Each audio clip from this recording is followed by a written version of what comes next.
Assalamualaikum warahmatullahi wabarakatuh. Halo semuanya. Saya akan membahas tentang soal omong budaya. Ini berdasarkan FR yang saya dapatkan dari rekan-rekan yang sudah ujian kemarin. Langsung saja nomor 1. Ini tentang bentuk kebudayaan. Ada artefak, fitur, ekofak, bahasa, situs, dan lain sebagainya. Nomor 1, ini bentuk kebudayaan yang bersifat material yang diproduksi oleh masyarakat sebagai suatu kebudayaan. Hal ini juga dapat dilihat bagaimana kecerdasan manusia saat itu di dalam menciptakan suatu alat untuk membantunya di dalam mengatasi kehidupan sehari-hari. Nah, nomor 1 yang mana nih? Jawabannya yang mana? Nomor 1 ini jawabannya D, artefak. Artefak ya, jawabannya D. Ini D. Mohon maaf ya, ini saya masih belajar.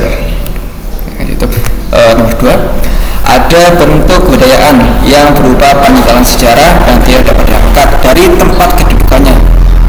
Nah, ini contohnya ada masjid, candi, makam, dan lain sebagainya.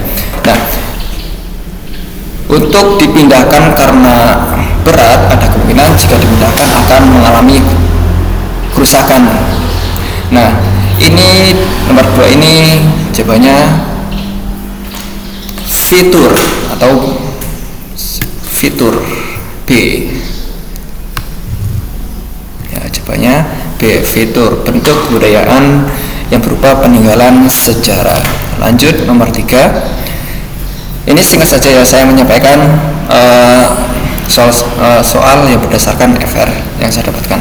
Nah, nomor 3, di bawah ini yang termasuk ekofak.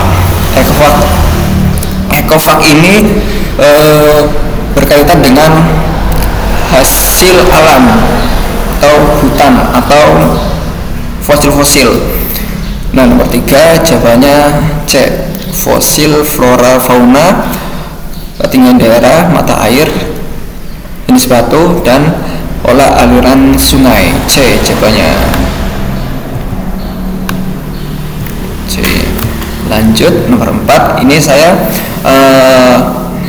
membuat 5 soal, hanya latihan berdasarkan FR yang saya dapatkan. Nomor 4, pemeriksaan sisa-sisa kerangka manusia untuk lembaga penegak hukum untuk membantu pemulihan sisa manusia, menentukan identitas sisa-sisa manusia yang tak dikenal.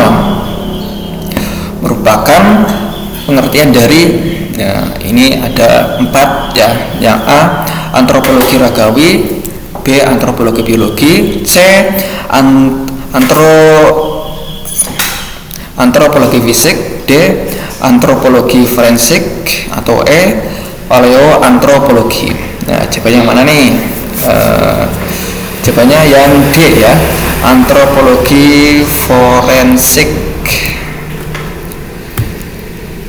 Lanjut ke soal 5. Ini soal yang terakhir yang saya buat. Bahasa Indonesia merupakan bahasa persatuan Indonesia yang berakar dari bahasa Melayu.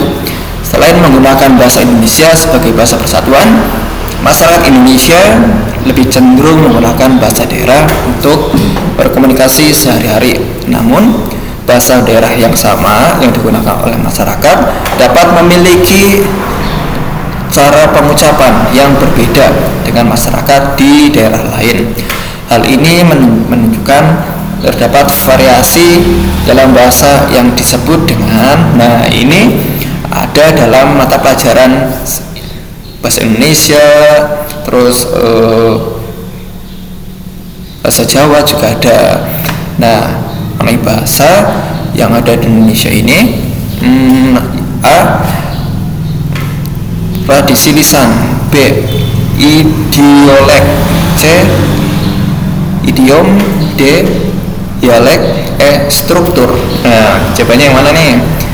Sudah pasti jawabannya D, dialek. Nah, untuk informasi tambahan untuk teman-teman yang mau tes P3K jabatan fungsional omong budaya, silakan baca mengenai Undang-Undang Nomor 5 Tahun 2017 tentang pemajuan kebudayaan. Sekian soal-soal yang bisa saya berikan kepada teman-teman. Semoga lancar dalam tesnya besok. Sampai jumpa.